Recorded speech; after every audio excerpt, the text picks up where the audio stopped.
My name's Dr. Darryn Willoughby. I'm a professor at Baylor University in the Department of Health and Human Performance and Recreation. I'm a past president of the International Society of Sport Nutrition. We're going to talk about 5 different ways to get more out of the supplements that you're already taking. Number 1, we're going to talk about protein blending. Different types of protein are taken up in our bodies at different rates.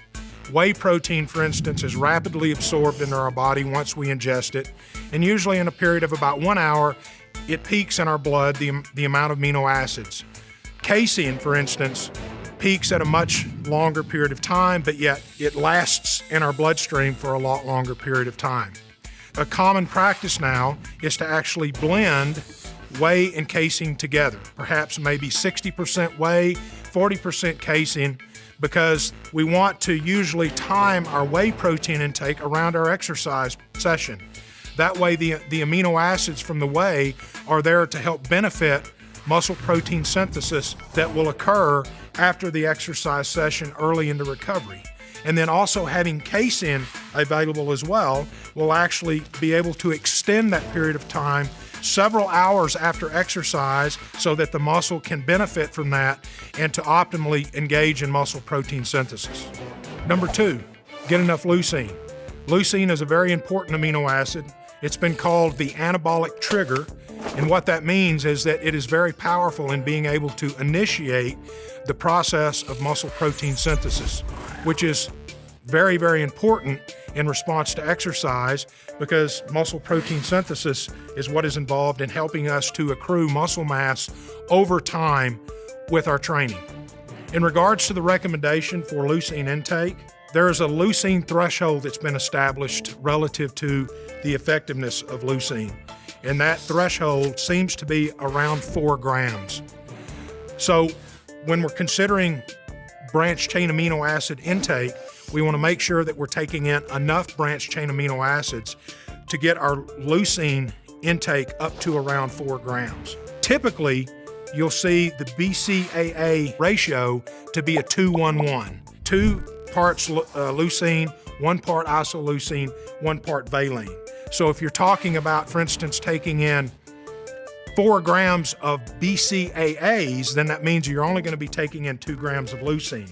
So you need to be very aware that when you're taking BCAAs that you're actually getting enough leucine. Number 3, L-citrulline. Just for muscle pumps, right? Well, sort of, maybe not. L-citrulline is typically used as a pre-workout from the standpoint that if we increase muscle blood flow, then we can potentially feed the muscle with more oxygen, with glucose, and other nutrients that the muscle needs to respond and to grow over the course of time.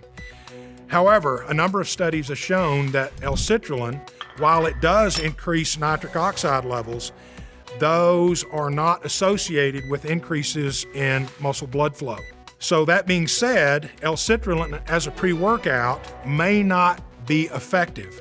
However, a study was recently done that gave L-citrulline daily over the course of 10 weeks of heavy resistance training at a dose of 2 grams per day, along with 200 milligrams of glutathione. And it was shown that it significantly increased lean mass, which was positively correlated to the increases that occurred with muscle strength. So that being said, L-citrulline may be more effective in improving performance if it's taken daily rather than only on exercise days as a pre-workout. Number 4, creatine. Keep it simple. With creatine becoming so popular, many people have so many ideas about the best way to take creatine in terms of maximizing its effect. That being said, is that many of the pre-workout formulas now contain creatine. The problem with this, however, is that creatine is not readily assimilated into muscle as many people would think. Instead, it takes a while for creatine to saturate the muscle. So rather than taking creatine right before a workout, the most important thing is simply just to take it daily. If you want to take it right before your workout, that's fine. But know that if you do that, you're likely not going to have that creatine that was right in your pre-workout be working for you during your workout. The recommended dose is anywhere from about 3 to 5 grams. That is the most effective, simplistic way to supplement your creatine. Number 5, beta-alanine. Take it on its own. Like creatine, beta-alanine has become very popular. Many pre-workouts also contain beta-alanine, but beta-alanine is not absorbed quickly into muscle. It takes a bit of time, several hours for this to occur. Beta-alanine, when it is taken into muscle, binds with an amino acid histidine, and it creates a small protein called carnosine. In muscle, carnosine is a very effective what we call proton buffer, meaning that it helps to minimize the amount of acid formation that occurs in muscle in response to very high intense muscle contractions. As acid levels increase in muscle, then this will cause muscle fatigue. So beta-alanine can help to minimize fatigue and actually help to increase anaerobic endurance. So in terms of ingesting beta-alanine, simply take it daily. Allow yourself to saturate your muscles with carnosine through your beta-alanine supplement. I'm Dr. Darryn Willoughby. For more information about sport nutrition, from myself and other researchers like me, come to bodybuilding.com.